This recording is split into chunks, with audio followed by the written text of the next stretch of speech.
الرحمن علم القرآن خلق الإنسان علمه البيان. السلام عليكم ورحمة الله وبركاته.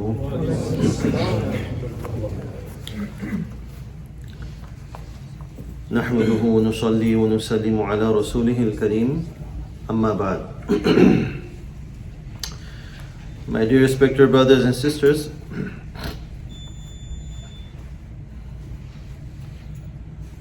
Allah Ta'ala mentioned a waqi'ah of Hazrat Ibrahim alayhi salam in Surah Al-Baqarah. In this waqi'ah, in this incident, there are great lessons to be learned. Allah has given us the understanding to understand and to put these lessons to practice and in our daily life. All these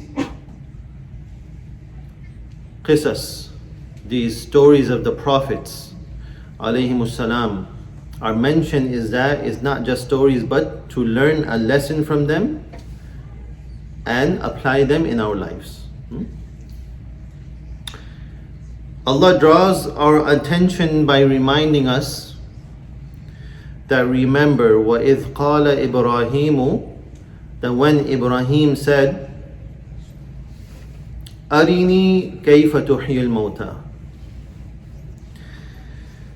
that Ya Allah, my Rabb, show me how you will bring the dead to life.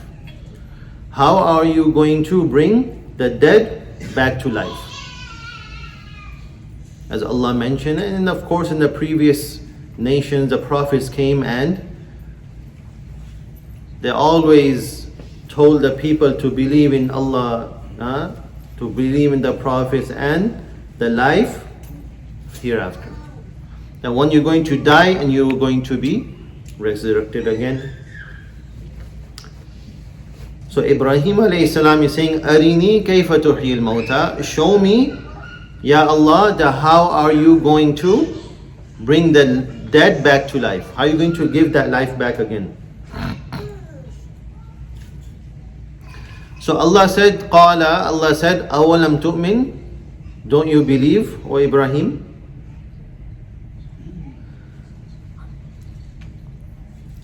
Allama Jalaluddin As-Suyuti rahimahullah, he gave a very beautiful piece of commentary under this ayah.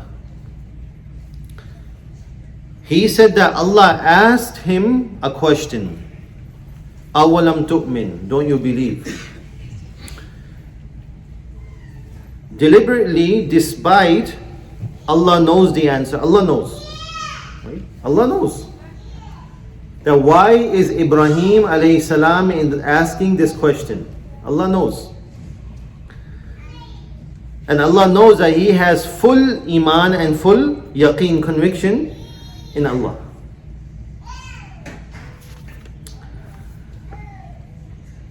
He asked and he wanted that Ibrahim answer. Why? For me and you. If Allah wouldn't ask, we would not know the answer.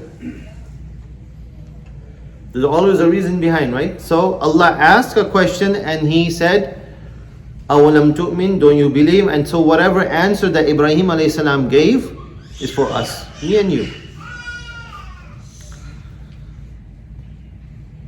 That what was the purpose behind Arini kayfa tuhyi al-mawta?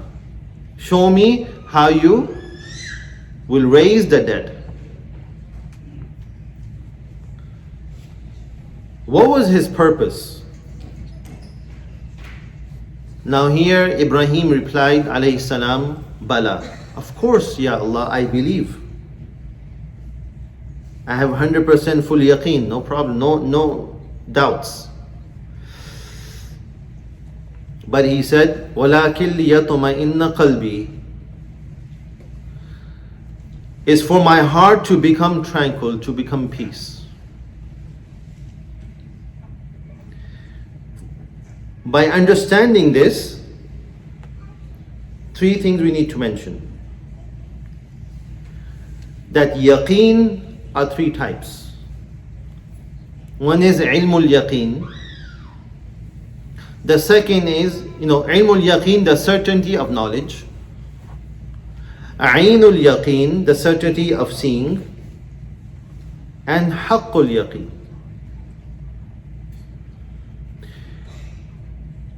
While I'm going to give you the example, inshallah we'll understand. From far away we see a smoke. Smoke signifies fire. From far away there's a smoke, black smoke. And then we know with this knowledge of certainty of knowledge that there is fire going on there. We're certain about it.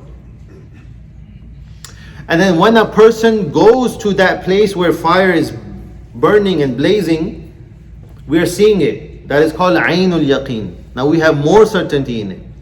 Huh? And then when we go more closer, whether we burn ourselves or the heat is coming to our body, that is called Haqqul Yaqeen. Now that is more certain, because when someone tells us that there is a fire, we'll have a different effect. But when we see the smoke, we have another different effect. But when we go and see it ourselves, that is a totally different, right? So, some Mufassirin has mentioned that we can understand from this that Ibrahim alayhi salam is saying that my heart can be in ease by seeing it visibly, that how you going to raise the dead. My heart will be in peace and full of conviction and certainty. The same way, with the knowledge that I have and through aql, the proof that you have provided me, I'm in ease. The same way that I believe that you're going to raise the dead, I know it. But while I want to see it, my iman will be more raised. We believe in the ghaib, we believe in the unseen, we believe in Allah, we believe in Jannah, Jahannam, Malaika, the angels, we all believe in it. Alladina yu'minuna bil ghaib. Right? This is a quality of the believers, that they believe in the unseen. But sometimes Allah brings certain things in front of us, like the miracles of the prophets alayhimus salam, or in the form of karamatul awliya. We see something, or it can be some tajarrubat, some experiences in our life, that when we see it, our iman lifts up. And it happens, certainly. And each and every person goes through that. So we believe, but sometimes there's things that come up in our in front of us, that our iman is more increased. So he says, وَلَكِنْ لِيَطْمَئِنَّ قَلْبِي, I want to see so that my heart becomes in meaning haqqul yaqeen. I reach that level. I have ilmul yaqeen, and then I want to reach that level of ainul yaqeen by seeing it, and then haqqul yaqeen by experiencing it. Allah says, قَالَ فَخُذْ أَرْبَعَةً مِنَ الطَّيْرِ. Allah says, take 4 birds. فَصُرْهُنَّ, train them. Train them, these 4 birds, train them. فَصُرْهُنَّ إِلَيْكَ. Then cut them into pieces. Cut them, mix them up. Feathers and meat and whatever it is. Just mix those 4 birds, that you cannot differentiate between what bird is what. ثُمَّ جَعَلَ عَلَى كُلِّ جَبَلٍ مِّنْهُنَّ جُزْءًا.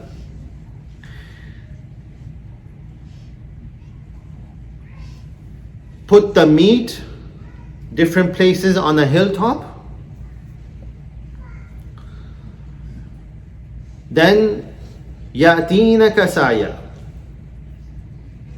ثُمَّ ادْعُوهُنَّ, then call them towards yourself. يَأْتِينَكَ سَعْيًا, they will come in haste. وَعْلَمْ أَنَّ اللَّهَ عَزِيزٌ حَكِيمٌ. How many times we read this ayah, right? What is this? 4 birds, bring 4 birds, train them. What is the lesson for us? Ibrahim alayhi salam had the full yaqeen. He believed it. But what is it for us? What is this lesson behind? Such a great waqiyah and great lessons in this. In this ayah that Allah subhanahu wa ta'ala mentioned in Surah Al-Baqarah. What is the hikmah behind it?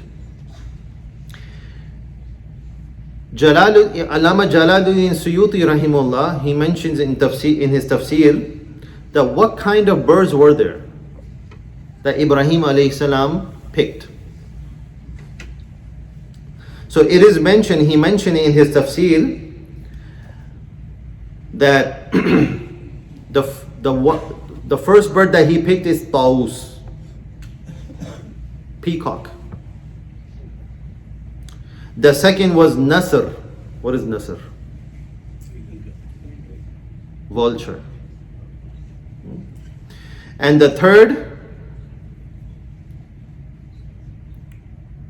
raven. And the fourth is Deek, rooster. Ghurab, number 3 is Ghurab, that is raven or crow. And number 4 is a rooster, a Deek. Now, what is the resemblance? What is this? Why these 4 birds? Allama Jalaluddin Suyuti rahimullah mentions Shubuha bil insan. These birds, they have resemblance with insan, with the human beings.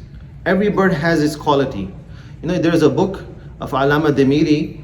It's called Hayatul Haywan. So it's a very lovely, very beautiful book. It's like an encyclopedia of animals. Ocean or dry, all these animals, Imam Demiri rahimullah, he mentions, and their qualities and all this. So if you look up these 4 birds, it's amazing. So Ibrahim alayhi salam chose Taus. Why Taus? Why peacock? If you look at peacock, how beautiful it is, right? Vanity, pride. It's so beautiful. So many colors it has. It has the quality of ujub, wonder. Insan is just like that, having pride, loving himself, having that ujub, that vanity. And in the second bird, vulture, Nasr, has a shahwatul batan, has the shahwat and the desire of filling up the stomach. No matter where is it from, it just eats and drinks, the vulture. And sometimes even human beings, they just want to fill up the stomach. And unfortunately, many of times, human beings, they don't care whether is it coming from halal or haram. Just eating it and drinking it. Just want to fill up the stomach. And in the hadith come, Rasulullah sallallahu alaihi wasallam said, only the dirt of the grave will fill up the stomach of the human being, insan. If you have a car, you want another car, latest one. You want a house, you want 2 houses. If someone has a valley, wants another valley. Wants a mansion, wants 2, 3 more mansions. There's no any limit. But Rasulullah sallallahu alaihi wasallam said that the dirt of the grave will fill up the stomach of the insan.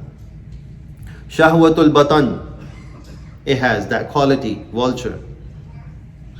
Number 3, ghurab, a raven, has a quality of greed and being stingy and being greedy. Man is so greedy Again, man is so greedy, the only what will fill up the dirt of the grave. And number 4, rooster, a hen or rooster, deek, shahwatul jima. It has the lust of always having a sex, or this desire of having this. Where is it from? And many, unfortunately, human beings just want to fulfill their desires, their sexual desires, from anywhere they like. Not even thinking of what the Quran says, what our Islam says. There's natural desires that Allah has put into us. Desire of fulfilling our stomach.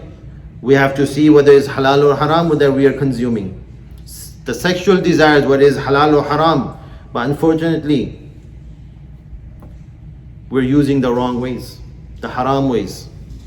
So deek has the quality. This shahwatul jima, the same quality that insan has. Man is just like that. And then Alama Jalaluddin Suyuti rahimahullah says, وَكُلُّهَا فِي الْإِنسَانِ. All these qualities that these 4 birds have, every insan has. So the hikmah, the wisdom of choosing these 4 birds to show a resemblance with insan. And Allah restricted only these 4 birds as an indication of those who are wise and intelligent to learn from this lesson, this sabaq, from this incident, that these evils, these shahawat that we have to let go, we have to sacrifice them, just like Ibrahim alayhi salam sacrificed these birds. These evil qualities that we have as an human being, to achieve that higher level in this world and in the hereafter. There's so much to talk about, but we have limited time. Imam Baydawi mentioned in Tafsir Baydawi that if you want to revive your nafs, if you want to revive your soul, it can only be done by sacrificing your hubbu shahwat, the love of shahwat, all these loves, to fulfill the stomach, to fulfill the lust, these different things. The only way is to sacrifice all your desires, these evil desires, for the sake of Allah subhanahu wa ta'ala. We do sacrifice animal every year. We just sacrifice it, right? This is the 3rd day. We can also be sacrificed. But we need to sacrifice our nafs, those part of the nafs that acquires evil and sins, right? May Allah subhanahu wa ta'ala give us the ability to understand. Wa akhiru da'wana alhamdulillahi rabbil alamin. Allah